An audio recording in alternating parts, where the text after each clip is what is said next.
الحمد لله نحمده ونستعينه ونستغفره ونؤمن به ونتوكل عليه ونعوذ بالله من شرور أنفسنا ومن سيئات أعمالنا من يهد الله فلا مضل له ومن يضلل فلا هادي له ونشهد أن لا إله إلا الله وحده لا شريك له ونشهد أن سيدنا وحبيبنا ومولانا محمدا عبده ورسوله الذي أرسله بالحق بشيرا ونذيرا وداعيا إلى الله بإذنه وسراجا منيرا فقد قال الله تعالى في كلامه المجيد وفرقانه الحميد أعوذ بالله من الشيطان الرجيم بسم الله الرحمن الرحيم وضرب الله مثلا قرية كانت آمنة مطمئنة يأتيها رزقها رغدا من كل مكان فكفرت بأنعم الله فأذاقها الله لباس الجوع والخوف بما كانوا يصنعون وقال تعالى في شان رسوله إن الله وملائكته يصلون على النبي يا أيها الذين آمنوا صلوا عليه وسلموا تسليما اللهم صل على محمد وعلى آل محمد كما صليت على إبراهيم وعلى آل إبراهيم إنك حميد مجيد اللهم بارك على محمد وعلى آل محمد كما باركت على إبراهيم وعلى آل إبراهيم إنك حميد مجيد الحمد لله الله سبحانه وتعالى দরবারে শুকর আদায় করছি যে মহান রব্বুল ইজ্জত ওয়াল জালাল আমাদেরকে শারীরিকভাবে সুস্থ থেকে দুনিয়ার সমস্ত ফিতনা ফাসাদ থেকে মুক্ত করে প্রতি সপ্তাহের ন্যায় এই সপ্তাহেও মসজিদে এসে জুমার সালাত আদায়ের জন্য বসা এবং কোরআন ও হাদিস থেকে কিছু কথা বলা ও শোনার তৌফিক যে মহান রব্বুল আলামিন আমাদেরকে দান করবেন সেই মহান সত্তার দরবারে কালিমাতুল শুকর আদায় করছি আলহামদুলিল্লাহ। সম্মানিত ভাইরা, শান্তি নিরাপত্তা অন্যদিকে দুঃখ কষ্ট ভয় ভীতি এগুলো আসে কার পক্ষ থেকে? কার পক্ষ থেকে আসে বলেন? আল্লাহ তাআলার পক্ষ থেকে আসে। আর কেউ সুখে তার জীবনকে অতিবাহিত করে, কেউ দুঃখ কষ্টের মধ্যে দিয়ে তার জীবনকে অতিবাহিত করে। মূলত জলে স্থলে যা কিছু হয়, ক্ষতি হোক কল্যাণ হোক, এগুলো মানুষের কৃতকর্মের ফল। কিসের ফল? কৃতকর্মের ফল। কারণ আল্লাহ সুবহানাহু ওয়া তাআলা কোরআনে হাকিমের মধ্যে বলেছেন, যাহারাল ফাসাদু ফিল বাররি ওয়াল বাহরি বিমা কাসাবাত আইদিন নাস। জলে স্থলে যা কিছু হয়, এগুলো মানুষের দুই হাতের উপার্জনের ফসল। তো সম্মানিত ভাইয়েরা, আমরা যদি বাংলাদেশের ইতিহাসের দিকে তাকাই, তাহলে সেই ৭১ সাল থেকে নিয়ে পর্যন্ত জাতীয় পর্যায়ে তো দেশের মানুষ প্রকৃত নিরাপদ হয়নি। হয়েছে মানুষের জানমাল, এগুলোর নিরাপত্তা, প্রত্যেকটা মানুষের ন্যায্য অধিকার, এগুলো মানুষ পায়নি।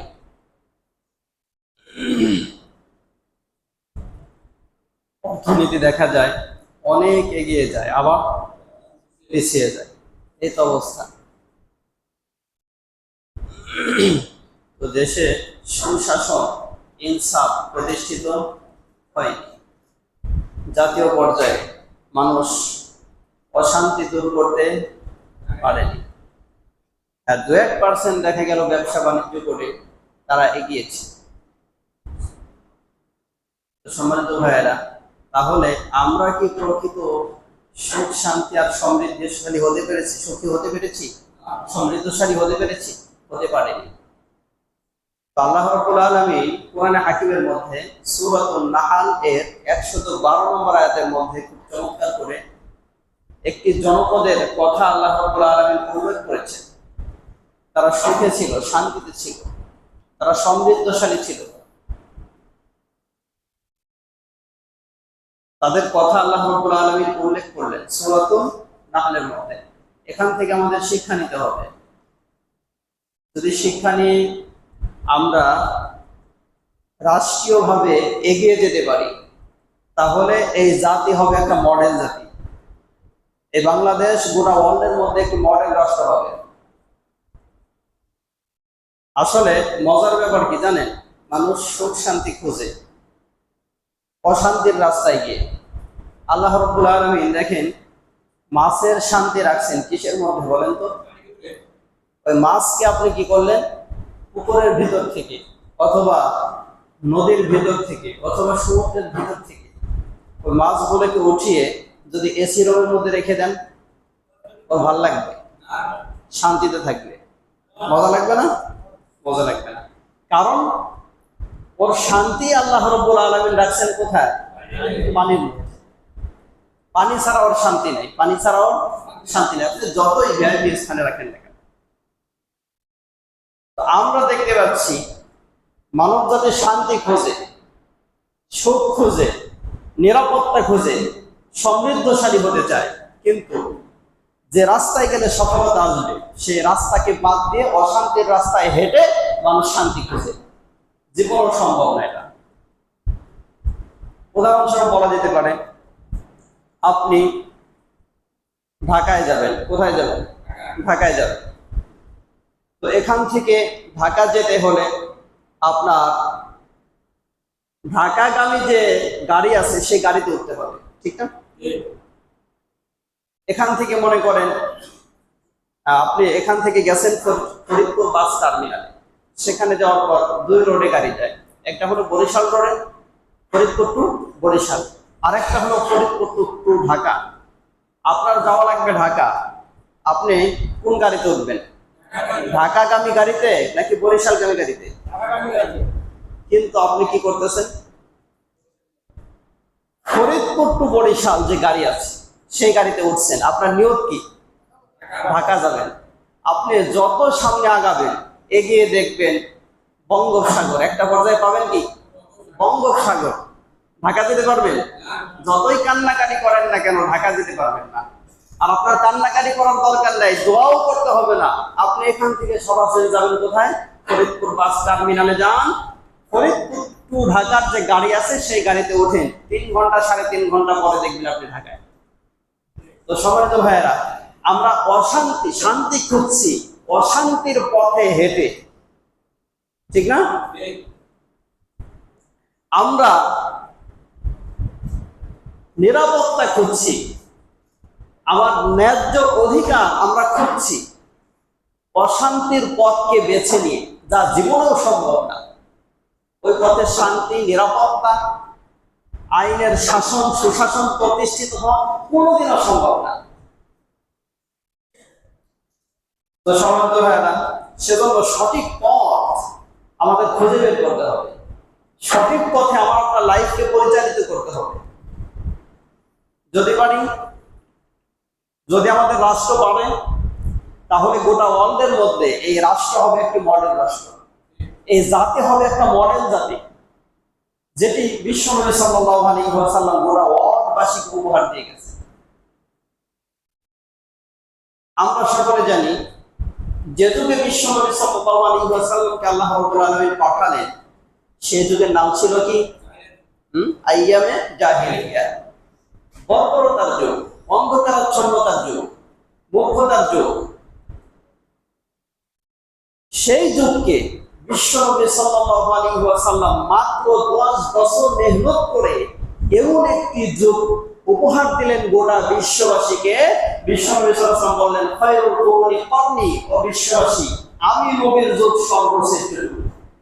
যারা ছিল নারীর সতীত্বের জম, তারা হয়ে গেল নারীর সতীত্বের পাহারাদার। যারা ডাকাতি করত, চুরি করত, লুণ্ঠন করত, এরা অন্যের জানমালের নিরাপত্তার পাহারাদার হয়ে গেল। চিন্তা করা যায়? তো সম্মানিত ভাইয়েরা, তো বিশ্বনবী সাল্লাল্লাহু আলাইহি ওয়াসাল্লাম যে জিনিস দিয়ে গোটা ওয়ার্ল্ডে শান্তি ফিরিয়ে এনেছিলেন, সেই জিনিসটির নাম কি? কথা বলেন তো, সেই জিনিসটির নাম কি? কোরআন দিয়ে যদি ব্যক্তি, পরিবার, সমাজ, রাষ্ট্র পরিচালিত হবে, গোটা ওয়ার্ল্ডের মধ্যে ওই রাষ্ট্র মডেল রাষ্ট্র পরিচালিত হবে। শুধুমাত্র মুসলিম নয়, সকল শ্রেণী পেশার মানুষ তার ন্যায্য অধিকার পাবে। তাছাড়া এই কোরআনকে বাদ দিয়ে আপনি কখনো ইনসাফ, ন্যায় বিচার প্রতিষ্ঠিত করতে পারবেন না, এগুলো সম্ভব না।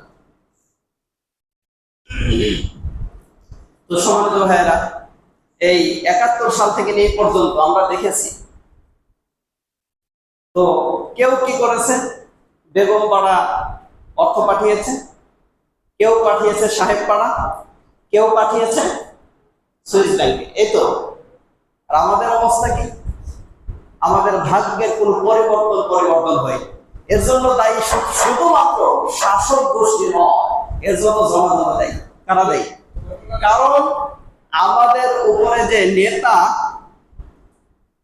নির্বাচন করা হয়, ওই যে আমি বলেছি যে আল্লাহ রাব্বুল আলামিন কোরআনে হাকিমের মধ্যে বলেছেন, যাহারাল ফাসাদু ফিল বাররি ওয়াল বাহরি বিমা কাসাবাত আইদিন নাস। জলে স্থলে যা কিছু সংঘটিত হয়, কল্যাণকর হোক অকল্যাণকর হোক, সেটা আমাদের 2 হাতের কামাই, আমাদের 2 হাতের কামাই। পূর্বে সম্ভবত বলেছিলাম যে দুর্নীতি, এদেশে দুর্নীতি তো জনগণ নেতাদেরকে শেখায়, বুঝেন নাই? কোন সময় শেখায়? বলেছিলাম নির্বাচনের সময়। একটা ওয়ার্ড পর্যায়ে নির্বাচন করতে হলে 10 লক্ষ টাকা লাগে মিনিমাম। হিসাব আপনাদেরকে ধরাই দিয়েছিলাম। ও 10 লক্ষ যদি খরচ করে নির্বাচনের সময়, ওর টার্গেট মিনিমাম 15 লক্ষ আদায় করতে হবে। আদায় করবে কেমনি? সরকার যে বাজেট আর বরাদ্দ ওকে দেয়, 15 লক্ষ টাকা হবে, ও 3 বার মেম্বার হলেও তো হবে না। তার মানে চিন্তা করবে বিভিন্ন জায়গায় সুযোগ আছে, আছে না? ওখান থেকে ও চিন্তা করবে, আমি তো নির্বাচনের সময় 500-1000 টাকা দিয়ে ভোট তোর কাছ থেকে কিনে নিছি, এখন তুই বিপদে পড়ে আসছিস, তোর 12 রান বাজায় আসা, ঠিক কিনা? তাহলে দুর্নীতি জনগণ শাসককে শেখায়, ঠিক কিনা? তো সম্মানিত ভাইয়েরা, আমাদের করণীয় আছে। আল্লাহ রাব্বুল আলামিন কোরআন হাকিমের মধ্যে বললেন, যে বিষয়টা বলছিলাম, وضرب الله مثلا قرية كانت آمنة مطمئنة يأتيها رزقها رغدا من كل مكان আল্লাহ সুবহানাহু ওয়া তাআলা বলেন সূরা নাহলের 112 নম্বর আয়াত। আল্লাহ তাআলা একটা দৃষ্টান্ত দিচ্ছেন যে আমি আল্লাহ একটা দৃষ্টান্ত দিচ্ছি তোমাদের জন্য। একটা জনপদ ছিল, যে জনপদের মানুষ তারা সুখে শান্তিতে নিরাপদে নিশ্চিন্তে জীবনযাপন করে আসছিল। চতুর্দিক থেকে সর্বদিক থেকে তাদের রিজিক আসছিল, রিজিকের রাস্তা তাদের জন্য প্রশস্ত ছিল, অল সাইড থেকে রিজিক তাদের কাছে আসছিল। অতঃপর তারা কি করলো? আল্লাহ তাআলার নিয়ামতকে তারা অস্বীকার করে বসলো।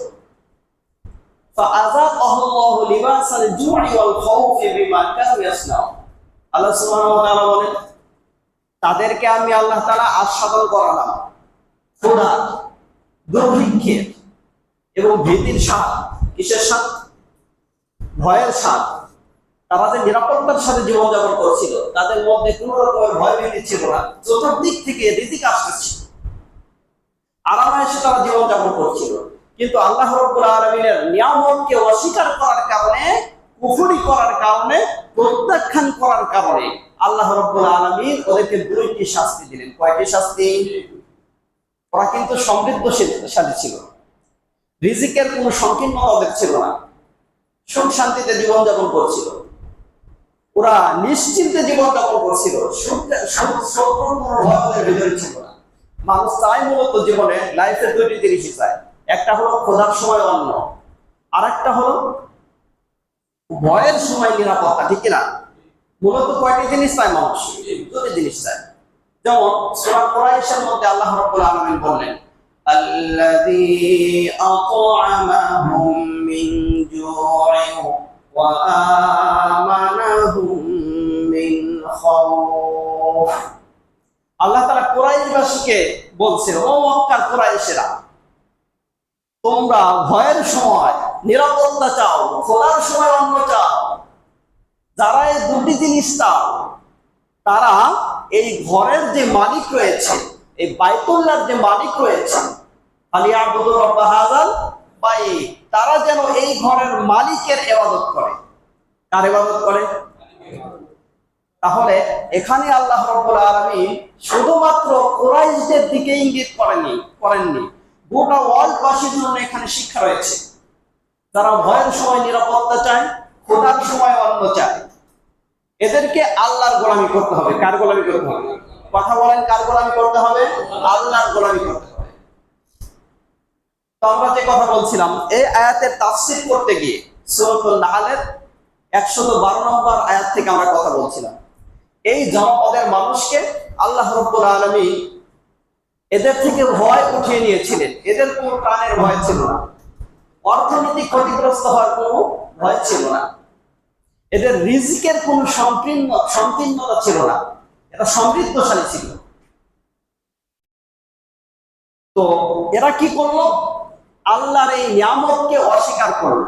আল্লাহর নিয়ামতকে অস্বীকার করার কারণে আল্লাহ রাব্বুল আলামিন ওদেরকে ভীতু করে দিলেন। কি করে দিলেন? ভীতু করে দিলেন। ওদের উপরে দুর্ভিক্ষ চাপিয়ে দিলেন।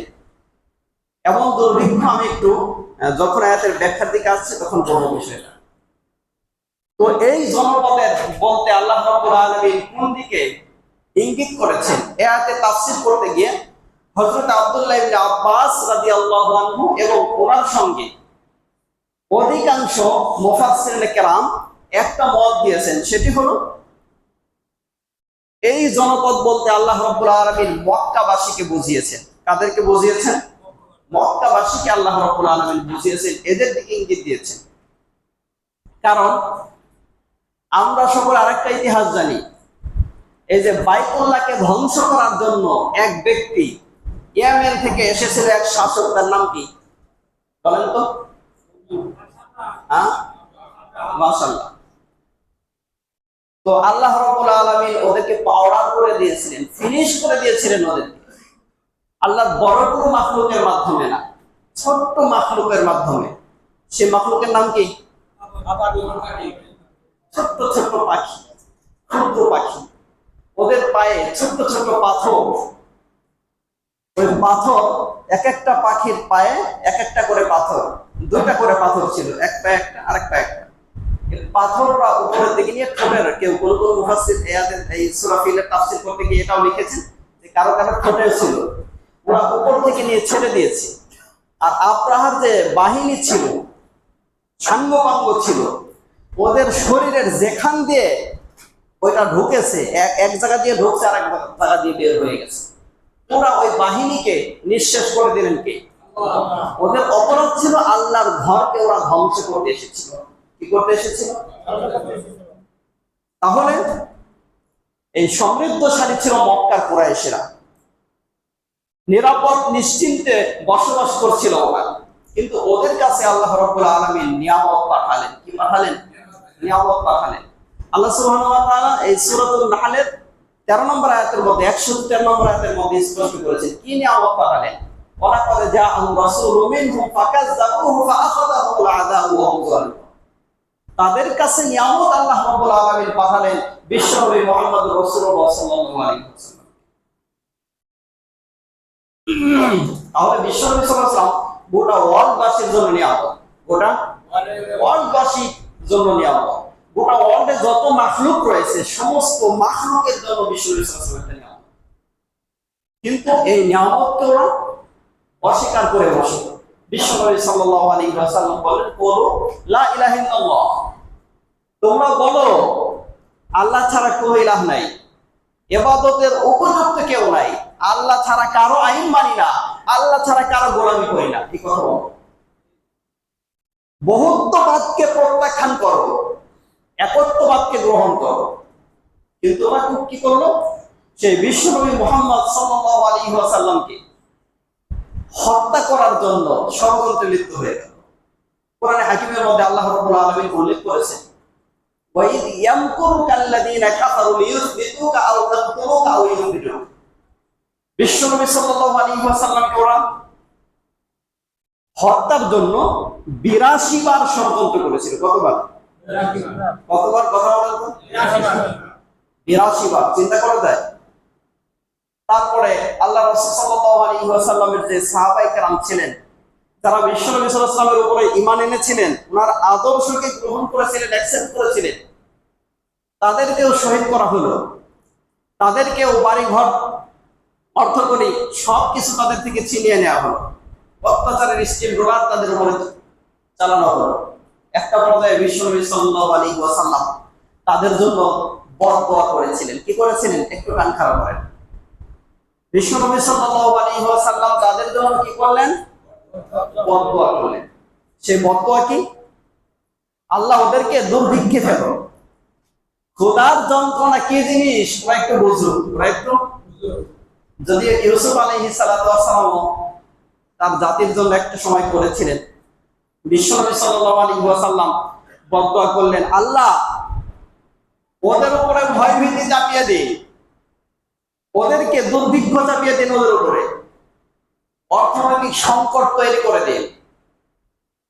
এই যে দেখেন ইসরায়েল এত লাফালাফি করছে, এটা যদি ভাত না থাকে, এটা যদি ভাত না থাকে, খোদা থাকে, অস্ত্র কেনার যদি টাকা না থাকে, যুদ্ধ করবে কেমনে বলেন তো? হ্যাঁ, যুদ্ধ করতে পারবে? ওরা কি করলো? সাহাবায়ে কেরামদের উপরে অত্যাচার শুরু করে দিল মক্কাবাসী। তারপরে বিশ্বনবী সাল্লাল্লাহু আলাইহি ওয়াসাল্লামের উপর অত্যাচার শুরু করে দিল। আল্লাহ রাসূল সাল্লাল্লাহু আলাইহি ওয়াসাল্লাম তখন কি করলেন? দোয়া করলেন, বদদোয়া করলেন, আল্লাহ এই জাতিকে, এই জাতির উপর দুর্ভিক্ষ চাপিয়ে দিন, ওরা বুঝুক খোদার যন্ত্রণা কতটা কঠিন, এবং ওদের উপরে ভয় ভীতি চাপিয়ে দিন। আল্লাহ রাব্বুল আলামিন বিশ্বনবী সাল্লাল্লাহু আলাইহি ওয়াসাল্লামের এই দোয়াকে কবুল করেছিলেন। আর আব্রাহার ওই ঘটনার পর থেকে নিয়ে কাবা ধ্বংস করতে এসেছিল, বাইতুল্লাহ ধ্বংস করতে এসেছিল, এরপর থেকে নিয়ে গোটা আরবদের মধ্যে আতঙ্ক ছড়িয়ে পড়ল। আল্লাহর এই ঘরের দিকে, বাইতুল্লাহর দিকে বাঁকা চোখে তাকানোর মতো দুঃসাহস কারো ছিল না। ওরা খুব আরামায়েশে জীবন যাপন করছিল মক্কাবাসী। যখন বিশ্বনবী সাল্লাল্লাহু আলাইহি ওয়াসাল্লামের সাথে এই আচরণ করলো, সাহাবায়ে কেরামের সাথে বেয়াদবি করলো, এই খারাপ আচরণ করলো, তাদেরকে হত্যা করলো, বিশ্বনবী সাল্লাল্লাহু আলাইহি ওয়াসাল্লামকে নিয়ে হত্যার ষড়যন্ত্র করলো, 82 বার পর্যন্ত বিশ্বনবীকে হত্যা টার্গেট করেছে। কিন্তু হেফাজত করলেন কে? কথা বলেন, হেফাজত করলেন কে? আল্লাহ রাব্বুল আলামিন হেফাজত করলেন। তখন বিশ্বনবী সাল্লাল্লাহু আলাইহি ওয়াসাল্লাম এই দোয়া করেছেন। একটা দোয়া কি ছিল? আল্লাহ এদের উপর দুর্ভিক্ষ চাপিয়ে দিন, খোদার যন্ত্রণা কি জিনিস এটা বোঝার, যাতে ওরা অনুধাবন করতে পারে।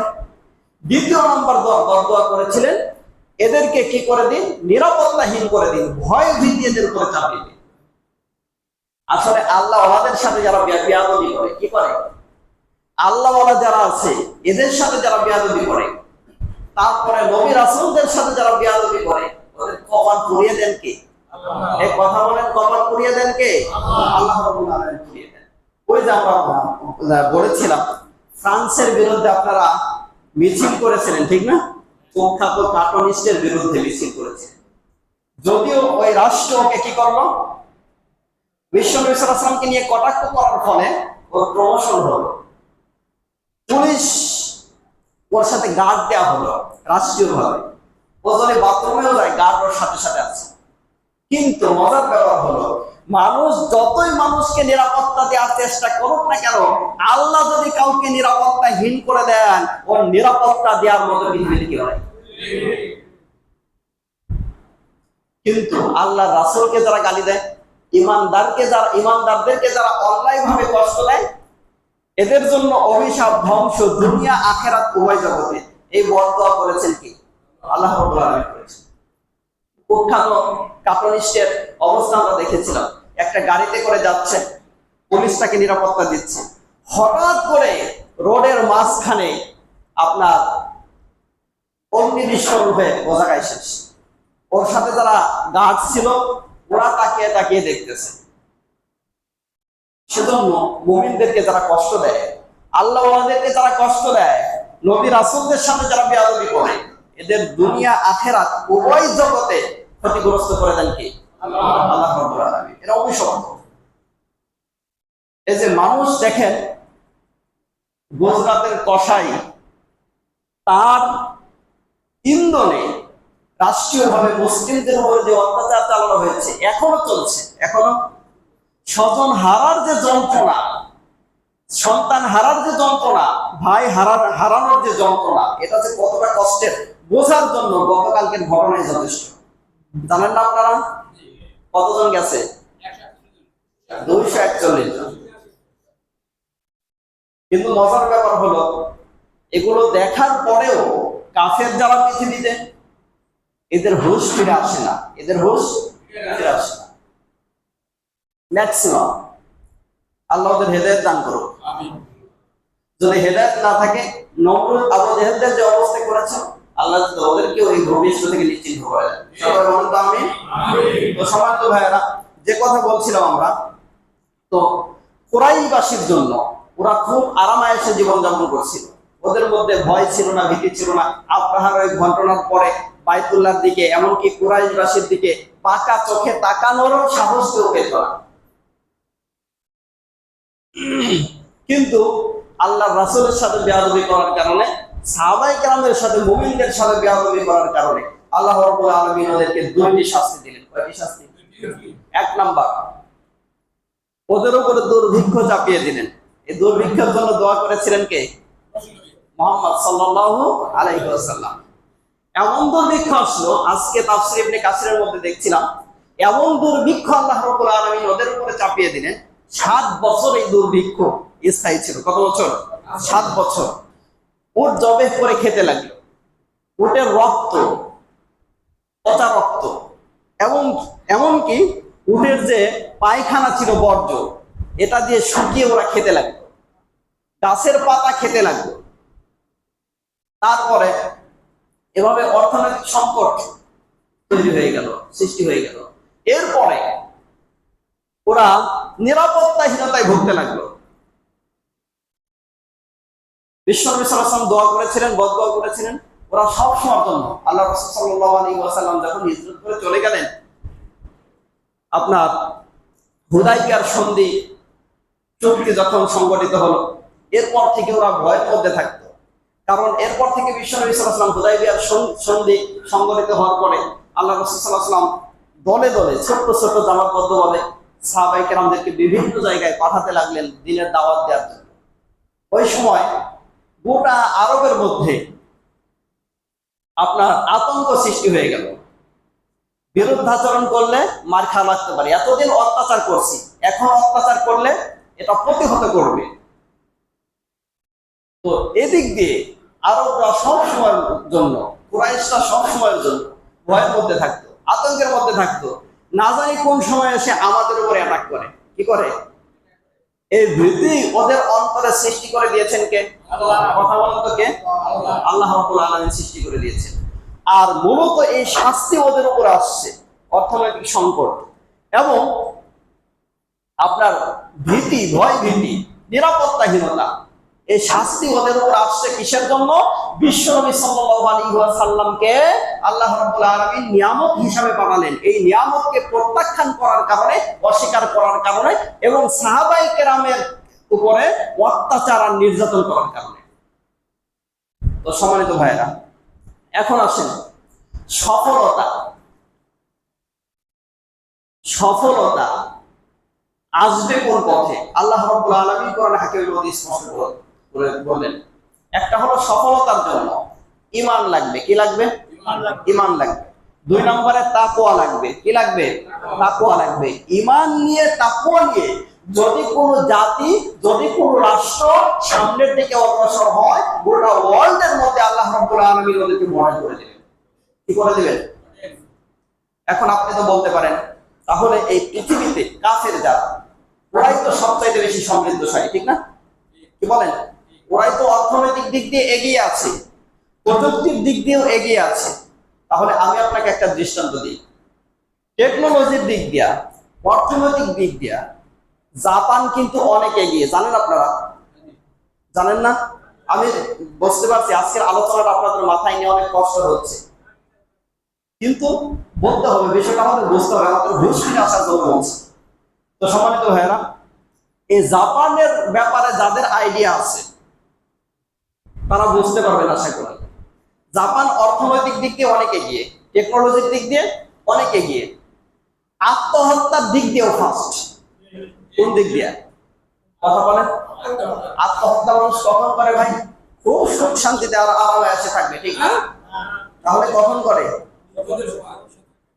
যখন ওর আর কোনো আশা ভরসা নাই, কষ্ট ভিতরে আর রাখার মতো জায়গা নাই, তখন কি করে? আত্মহত্যা করে। পুরা বছরের জোরে দেখবেন আপনারা, পুরা বছরে যে রিপোর্ট করা হয়, সেই রিপোর্ট দেখলাম গত বছরের রিপোর্ট, গত বছর ফার্স্ট ছিল জাপান। কারা ছিল? আত্মহত্যার দিক দিয়ে। তাহলে অর্থ থাকলেই যে শান্তি আসে, বিষয়টা এরকম না।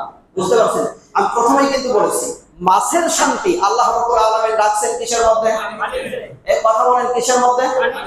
মাছের শান্তি কিসের মধ্যে? পানির মধ্যে। অনুরূপ ভাবে মানুষের শান্তি আল্লাহ রাব্বুল আলামিন রেখেছেন তার বিধান মানার মধ্যে। এর বাহিরে শান্তি পাবে না। মানুষ শান্তি খুঁজতে পারে, কিন্তু শান্তি পাবে না। আল্লাহ রাব্বুল আলামিনের বিধানকে বাদ দিয়া শান্তি আশা করা গাছে কাটা। সম্মানিত ভাইয়েরা, তো এখন আসুন, আমরা শান্তি চাই। কি চাই? এদেশে ইনসাফ প্রতিষ্ঠিত হোক, ন্যায় বিচার প্রতিষ্ঠিত হোক, এটা আমরা চাই না? চাই।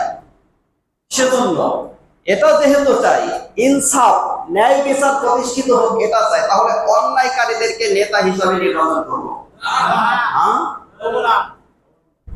কাদেরকে? আমরা ওই সময় চিন্তা করি, আমাদের কাছে বলে উনি তো হুজুর মানুষ, সাদা সিধে মানুষ, উনি তো আসলে সহজ সরল মানুষ, উনি নয় চাই বুঝবে না। ধান্দাবাজি তো আপনার ভিতরে 1 নম্বরে, 1 নম্বর দুর্নীতিবাজ আপনি। আপনার কোনো চরিত্র নাই।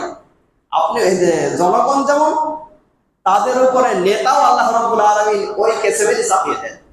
সেজন্য আমাদের ভালো হয়, আমাদের কি বলেন? আমার ভাইয়ের আল্লাহ রাব্বুল আলামিন বলেন, ওয়ালাউ আন্না আহলাল কুরা আমানু ওয়াত্তাকাউ লাফাতাহনা আলাইহিম বারাকাতিম মিনাস সামাই ওয়াল আরদ।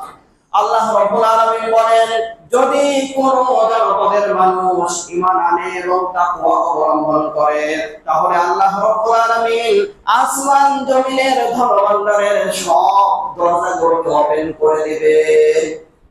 সেজন্য এই দেশের স্বাধীনতা সার্বভৌমত্ব রক্ষা করতে হলে, ইনসাফ প্রতিষ্ঠিত করতে হলে নেককার, পরহেজগার, নীতিবান মানুষের বিকল্প নেই। ঠিক কিনা? কোরআনের শাসনের কোনো বিকল্প নেই। আমার তো একটা বিষয় মাথায় ধরে না, এদেশে পৃথিবীতে যারা কাফের তারা কুফরি মতবাদ কায়েমের জন্য চেষ্টা করবে, এটাই স্বাভাবিক। ঠিক না? মুমিন কিভাবে কুফরি মতবাদের পেছনে হাঁটে, এটা আমার মাথায় ধরে না। আর কুফরি মতবাদকে প্রতিষ্ঠিত করার জন্য তার অর্থ যায়, ঘাম ঝরে, রক্ত ঝরে, জীবন যায়, ওটা কখনো ইমানদারি থাকতে পারে না।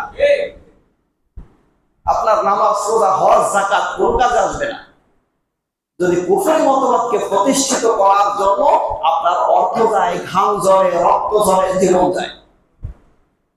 সেজন্য আমি মুমিন, আমার টার্গেট কোনটা? আল্লাহর জমিনে আল্লাহর দ্বীনকে প্রতিষ্ঠিত করা। আল্লাহ আমাদের সকলকে বুঝবার তৌফিক দান করেন। তাহলে